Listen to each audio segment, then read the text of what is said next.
Olá, meus amigos queridos da Jornada da História da Igreja. Eu me encontro na Islândia, em Skálholt. É a cidade que está a 1 hora e meia, basicamente, de Reykjavik, a capital da Islândia. E eu me reúno numa jornada singela, com basicamente 40 outros companheiros de jornada, acompanhadores espirituais de toda a Europa.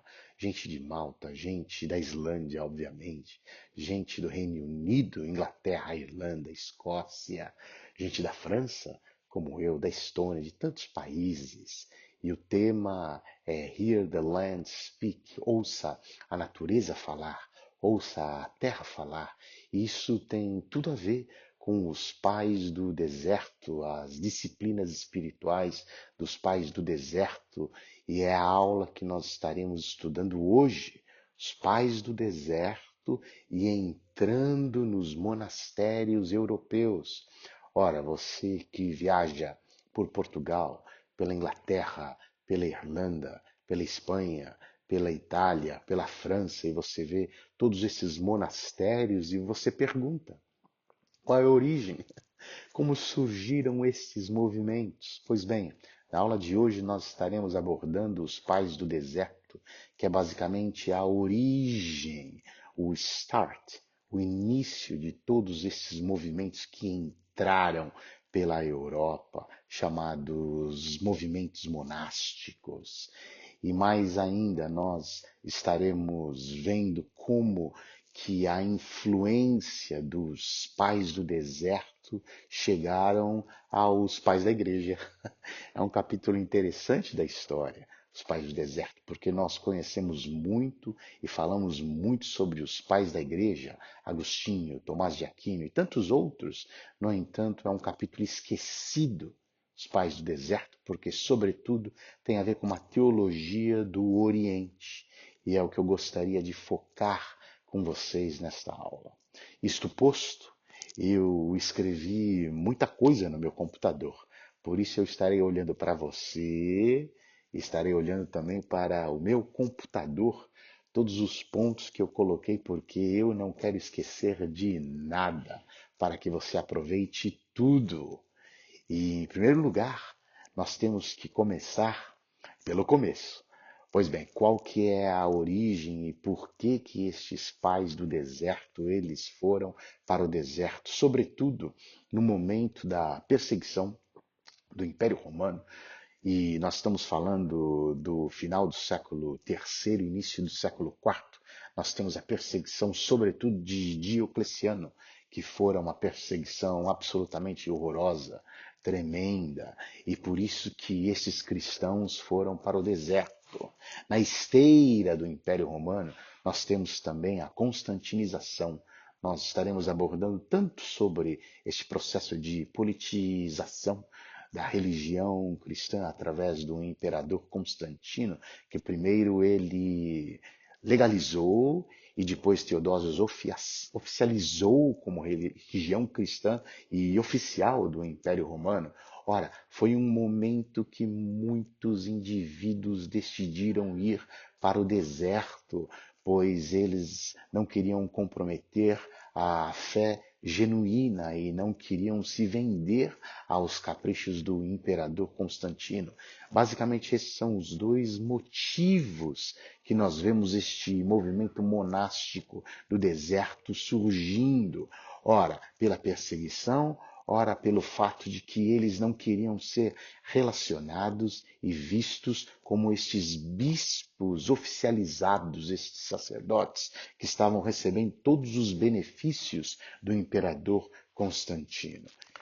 Ora, eu também tenho que mencionar o moto, o lema destes indivíduos que tem a ver com este momento de solitude, este momento de contemplação, de oração, de devoção, de estarem sozinhos no deserto, porque nós ouvimos Jesus dizendo e ele mesmo praticando sobre esta solitude, indo ao deserto, e estes cristãos, eles abraçaram exatamente esta palavra de Jesus para este encontro. Encontro com eles mesmos, encontro com Deus para esta oração contemplativa, para poder viver em jejum, em oração, em estado de contrição, muito mais contínua, longe dos holofotes da institucionalização, neste caso no período de Constantino, e longe da perseguição. E eles sabiam que o deserto também era este lugar de encontro, porque tinham, sobretudo, em mente este conceito de Jesus sendo tentado no deserto. Inclusive, então, o Antônio do Egito, nós estaremos estudando sobre ele.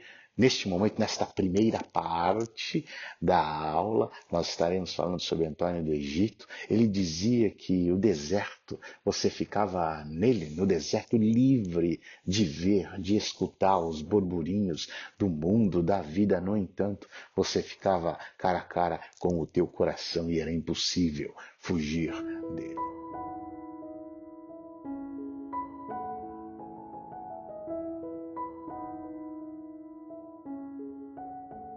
Eu gostaria de falar sobre Antônio do Egito, que nasceu no ano 251 e veio a falecer no ano 356. Portanto, nós estamos falando do terceiro e do quarto século. E como nós sabemos sobre Antônio do Egito, ou Antão, como era conhecido, porque o bispo de Alexandria, Atanásio, um dos padres da igreja, uma das referências do século IV, que bateu contra o arianismo, por exemplo, que esteve no primeiro concílio de Nicéia, foi ele quem escreveu sobre as características de Antão.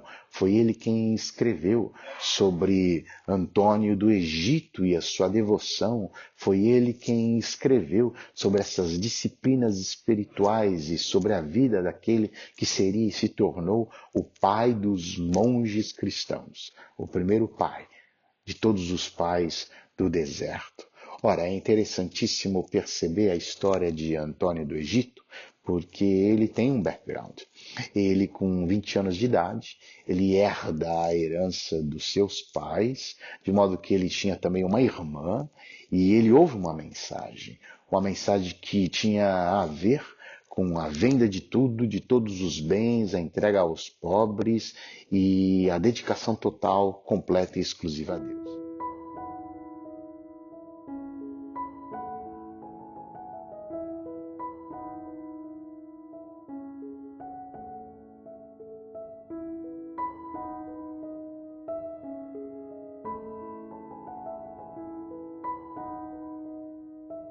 Ele resolve ser radical. Ele absolutamente vende todos os bens, ele distribui aos pobres, ele separa uma porção desta herança, uma boa porção, para dar à sua irmã, e assim a sua irmã teria todos os recursos necessários por toda a sua vida, mas ele, Antônio do Egito, vai para o deserto e inicializa este processo, essa experiência monástica, esta experiência de solitude, esta experiência de oração contemplativa, esta viagem para dentro e que é o início deste movimento chamado como os pais do deserto. Ora, ele jejuava por muitos dias e diz Atanásio de Alexandria que ele se limitava, muitas vezes, frequentemente, apenas a uma refeição após o pôr do sol. E mais, alguns irmãozinhos traziam esses recursos, estes alimentos para que Antão pudesse fazer as suas refeições. Logo, muitos outros monges ou muitos outros cristãos que começaram a desejar esta vida monástica, ter esta vida e esta experiência, começaram a buscar Antônio do Egito para que ele pudesse ser este acompanhador espiritual, este mentor. Mas na realidade, Antônio do Egito ele queria se afastar.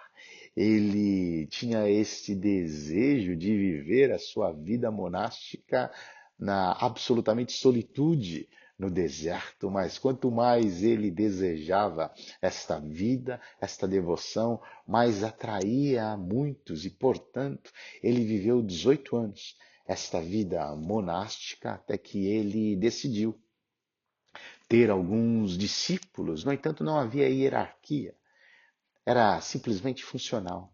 era simplesmente um acompanhamento espiritual. Era simplesmente acompanhando a jornada desses que queriam ser os seus discípulos. E é interessantíssimo, porque nós temos Atanásio de Alexandria, que era um bispo, que era um sacerdote, que era um homem da instituição religiosa, mas ele era muito amigo de Antônio do Egito, e alguns desses discípulos e que saíram desta vida monástica dos pais do deserto, eles aceitaram a entrar na vida religiosa institucionalizada por Constantino. No entanto, eles guardavam a consciência daquilo que era ser um discípulo de Jesus e um líder, pois eles jamais venderam aquilo que eles tinham como dom, como vocação, por algumas migalhas de pratas e pelas condecorações constantinianas. Pois bem, este movimento através de Antônio do Egito surgiu e ele começou a ser muito procurado, e nós vemos que surge aquilo que seria os ancoretas. É o primeiro movimento monástico no deserto. Então tinha como o Antônio do Egito o líder ou o acompanhador principal, espiritual, e todos esses outros monges, eles tinham as suas cabanas, eles tinham as suas grutas e funcionava exatamente como uma comunidade, mas eles estavam separados uns dos outros. Eles tinham os seus lugares reclusos e eles iam até Antônio do Egito para buscar este acompanhamento espiritual. Ora, Antônio do Egito se isolou de tal forma que ele foi a Alexandria apenas duas vezes. A primeira delas para se oferecer para ser um mártir, dizendo a Diocleciano: mata-me, porque eu também sou um servo de Jesus. Eu sou cristão, vocês podem me matar. E Diocleciano não tinha nenhum interesse naquele homem vivendo no deserto que não tinha holofotes, que não faria e traria nenhum impacto para o Império Romano, para a cidade. Por isso ele não foi matado, não foi martirizado. E a segunda vez, no momento do concílio de Nicéia, na realidade, os arianos começaram a dizer que Antão ele estava do lado deles, dos arianos, de Ários, mas na verdade Antão era muito próximo de Atanásio de Alexandria, que lutou contra os arianos e teve um papel fundamental para poder afirmar no Concílio de Nicéia que Jesus ele era essa síntese, 100% Deus, 100% homem, 100% homem, 100% Deus. E os arianos negavam a divindade de Jesus. Por isso, Antão ele vai a Alexandria simplesmente para confirmar, afirmar e dizer: eu estou do lado de Atanásio, ele é meu amigo e eu também creio que Jesus é Deus, Jesus é homem e ele é Deus. Ora, é interessante ver também que Justo Gonzales, ele diz que num momento, sobretudo, de constantinização, haviam cerca de 20.000 mulheres, comparando com 10.000 homens. A presença dessas mulheres era massiva no deserto.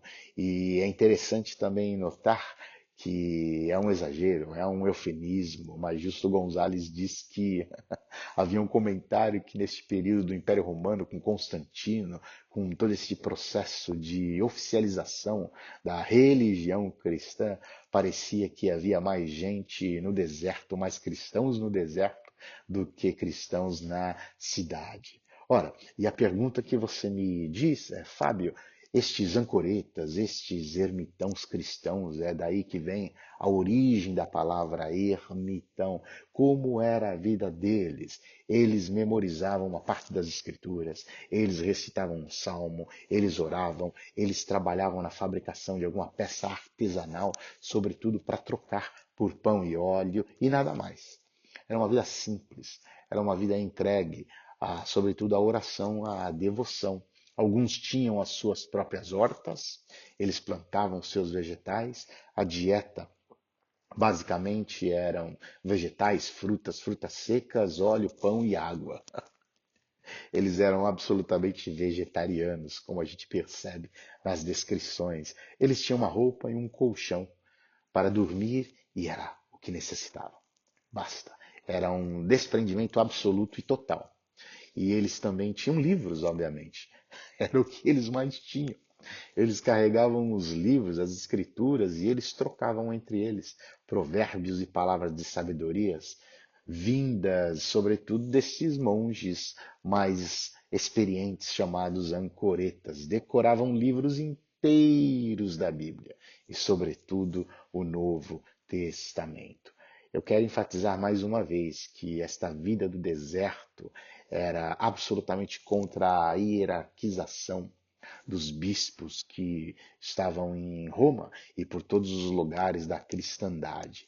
Eles rejeitavam qualquer tipo de prestígio ou benefícios que os sacerdotes poderiam ter na cidade servindo a constantinização. Eles não queriam ser reconhecidos como sacerdotes oficiais, ainda que alguns desses ancoretas, como eu havia dito, eles se tornaram sacerdotes oficiais, eles aceitaram ir para a institucionalização, mas tinham uma consciência absoluta do significado daquela vida que era deshierarquizada e era muito mais funcional. Aliás, alguns destes que se tornaram sacerdotes, eles tinham as suas comunidades próximas aos pais do deserto e, por exemplo, no momento da Eucaristia, no momento da comunhão, nós protestantes temos o pãozinho e o vinho, os católicos têm a chamada hóstia que nós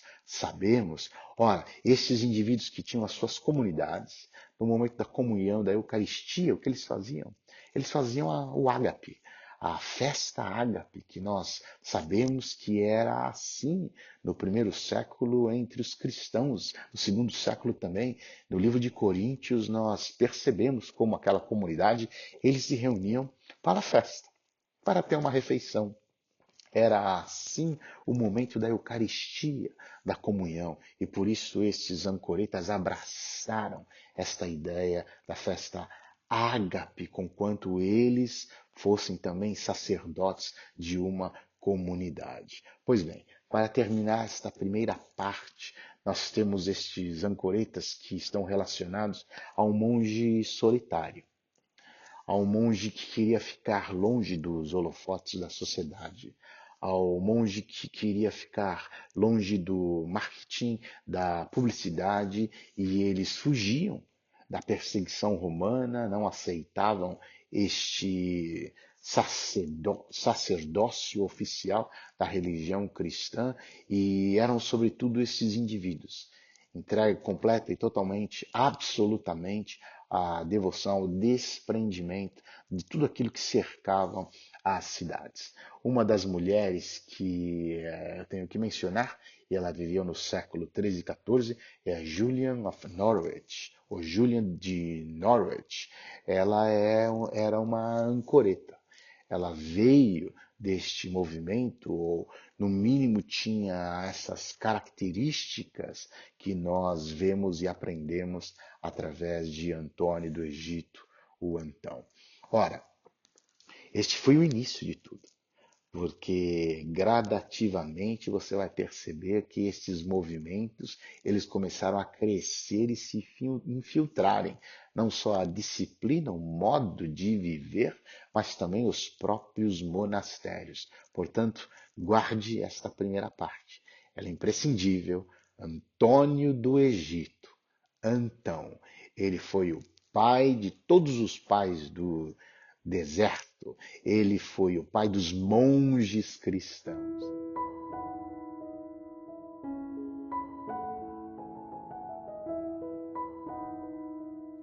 Nesta segunda parte, eu gostaria de focar na aula de hoje sobre os pais do deserto em uma outra figura, que também é extremamente conhecida, é o Pacômio.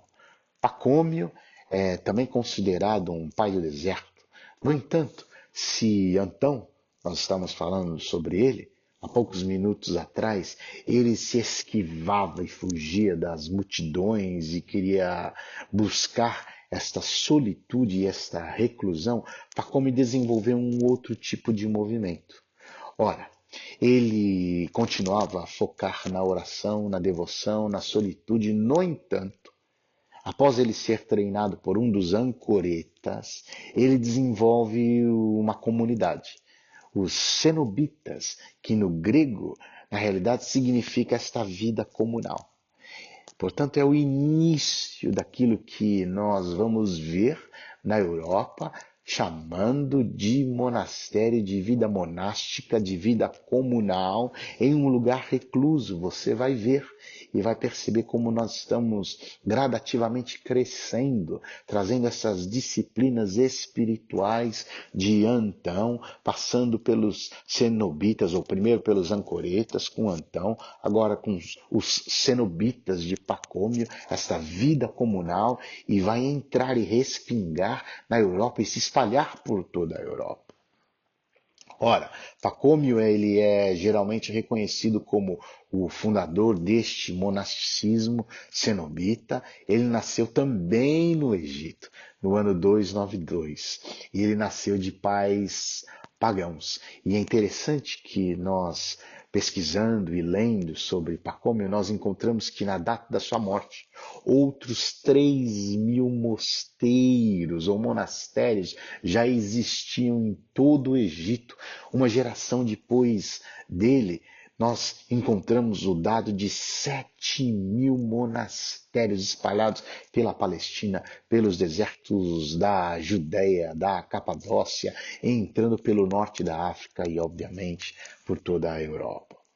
Pois bem, os monges que seguiam Pacômio, eles não aceitavam de forma alguma serem chamados de sacerdotes. Se por um lado os discípulos de Antônio do Egito, eles de alguma maneira aceitaram ser reconhecidos como sacerdotes, no entanto mantinham no coração a consciência, o significado de existir e viver on the same ground, no mesmo nível do que qualquer outro indivíduo e pessoa, onde não existia esta hierarquização, os discípulos de Pacômio, eles decidiram veementemente não aceitar nenhum tipo de sacerdotalização. Ponto. Ora, nós temos aqui a história também de Pacômio, que é extremamente interessante. Se Antão ele teve aquela experiência dos 20 anos de idade com a herança e deixar tudo e distribuir aos pobres e ir para o Egito, nós temos uma história muito similar de entrega de devoção à história de Pacômio. Ele, na verdade, tinha os seus pais pagãos e foi convidado a servir o exército e ele não queria fazer o serviço militar. E nós vemos na sua biografia que alguns cristãos vieram trazer um apaziguamento no seu coração, uma pacificação no seu coração, consolá-lo. E ele disse, olha, se eu sair, se eu escapar desse serviço militar, eu me tornarei um cristão. E de fato assim acontece.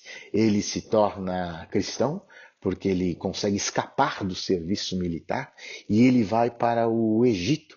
E ele passa 7 anos, em primeira instância, com um monge ancoreta, aprendendo todas as disciplinas espirituais, a jejuar, os exercícios espirituais. Foi que em um determinado momento ele entendeu claramente que aquela vida era uma vida maravilhosa, com exercícios espirituais extraordinários. No entanto, ele deveria viver a sua vida cristã em Jesus, expressar o seu amor numa comunidade.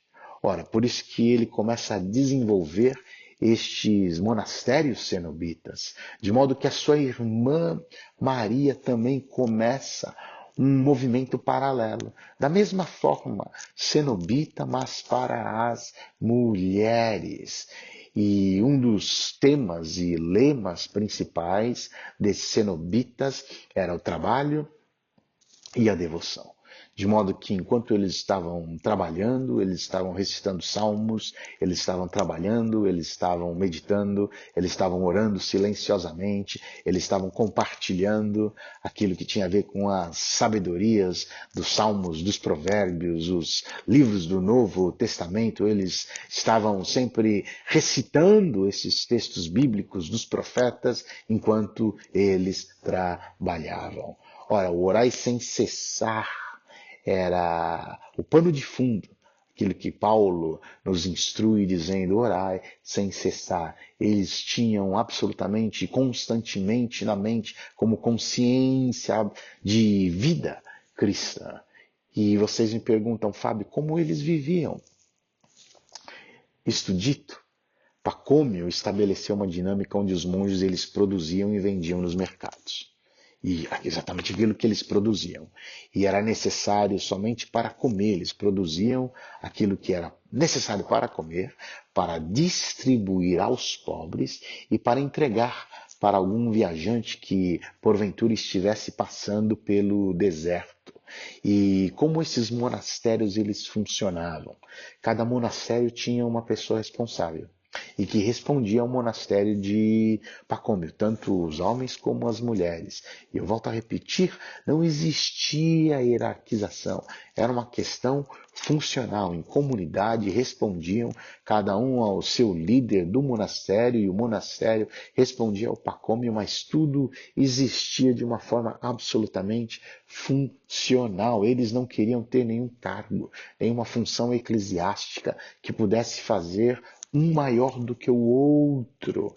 É importantíssimo a gente lembrar essas características, porque este movimento na qual eu faço parte, de acompanhadores espirituais, eles prezam exatamente esta deshierarquização. Nós temos pessoas aqui que não são sacerdotes, nós temos aqui pessoas que não são pastores, são pessoas que simplesmente são acompanhadores espirituais, são pessoas de distintas denominações cristãs. Nós nos reunimos e aquilo que nos une de fato são esses exercícios espirituais que têm a ver com a meditação, com a leitura das escrituras, com o silêncio, com a contemplação, com a observação de Deus na natureza, no outro, no próximo. É uma jornada muito mais quieta, muito mais tranquila do que a jornada que nós conhecemos no ocidente da Terra. Ora, ela vem desta origem dos pais do deserto. E é interessante notar que neste exato momento da história dos pais do deserto, muitos candidatos queriam se tornar gente assim, com esta experiência monástica, e eles eram pagãos. E era a maneira como estavam sendo atraídos ao Evangelho. E muitos deles, esses candidatos, Justo Gonzalez disse que eles ficavam esperando na porta daqueles monastérios e até que alguém vinha e abria, porque estavam testando a paciência deles, estavam testando a resiliência deles, e eles eram pagãos, e vinham, se convertiam, eram batizados e começavam esta jornada espiritual. Isto posto, este movimento agora entra pela Ásia Menor, pela Itália, pela Síria, e entra de uma forma penetrante por toda a Europa. Obviamente, os bispos que estavam já servindo ao Império Romano e à religião cristã, há um choque e há um impacto, paradoxalmente, destes bispos que estavam na cidade ao observar esta disciplina espiritual, este cuidado, este carinho, esta devoção que estes monges, que estes pais do deserto, que esses discípulos dos pais do deserto, eles tinham. Eu quero terminar esta segunda parte dizendo sobre Jerônimo, porque Jerônimo foi ele quem fez a tradução da Vulgata. Ora, nós temos a Vulgata, a Bíblia em latim, que por séculos foi as escrituras lidas nas comunidades, nas igrejas, pelos papas, pelos bispos, pelos sacerdotes da religião cristã, e foi ele quem fez as primeiras traduções importantes deste material produzido pelos pais do deserto, sobretudo em cóptico, ao latim. E foi esses conceitos penetrando na Europa que surge um movimento monástico. Por exemplo, Agostinho, só para a gente poder falar um pouquinho dos pais da igreja, como eles foram influenciados também pelos pais do deserto. Agostinho, o processo de mudança de vida, de conversão, de disciplina e devoção passou pelos pais do deserto, lendo sobre Antônio do Egito, Antão, os pais dos monges cristãos, através de Atanásio de Alexandria, porque é ele quem escreveu a biografia de Antão. Por isso chega nas mãos de Agostinho, ele lê, ele se torna, na verdade, um monge a princípio. Foi depois que também ele aceita o sacerdócio da religião cristã e ele se torna um pai da igreja, se torna um sacerdote, mas ele vive uma vida semi-monástica, com esta consciência dos exercícios espirituais, da disciplina, da quietude, da solitude, porque ele havia também aprendido e sido influenciado pela devoção dos pais do deserto. Portanto, nessa segunda parte, nós focamos a nossa aula na figura de Pacômio, que começou este estilo monástico conhecido como cenobita, que era esta vida comunal. E dali a gente vê, pouco a pouco, respingando este movimento e surgindo por toda a Europa.